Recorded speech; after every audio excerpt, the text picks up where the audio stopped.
police continue to detain members of the Khasi Students Union or the KSU as leaders from various circles are being summoned over their ongoing checks on illegal migrant laborers in parts of the state.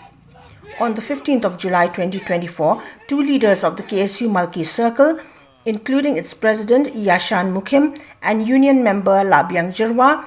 were summoned to the Sadar Police Station. They, along with others, have been booked under moto charges for the alleged mistreatment of laborers. Speaking to reporters, the Malki Circle President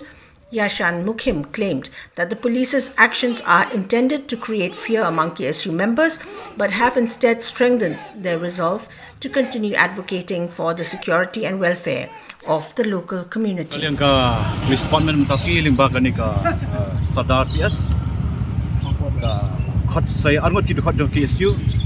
kata yang bagi samla mevian beri khot jong Malki Circle ka khot ki kalong tahu dan kami ke FIR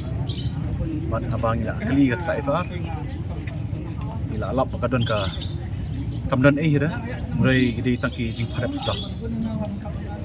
kani ka jingle jong ka police department kalau ka dajik semua penduduk bersih ini penting besmet ini dan mereka wega keruak besar kalau ba kani ka jingle kamdan kung katam penting besmet ini mulai kena ai mesiam syu ini menyai khun menyai dawa yak sarkar nak sarkar pedeng ben petrikam no yak online permit bat kumjuru pamtam ka sarkar Meghalaya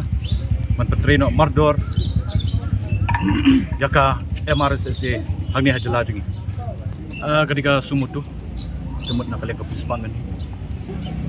harap ang bangi jong keti ni tai teman mereka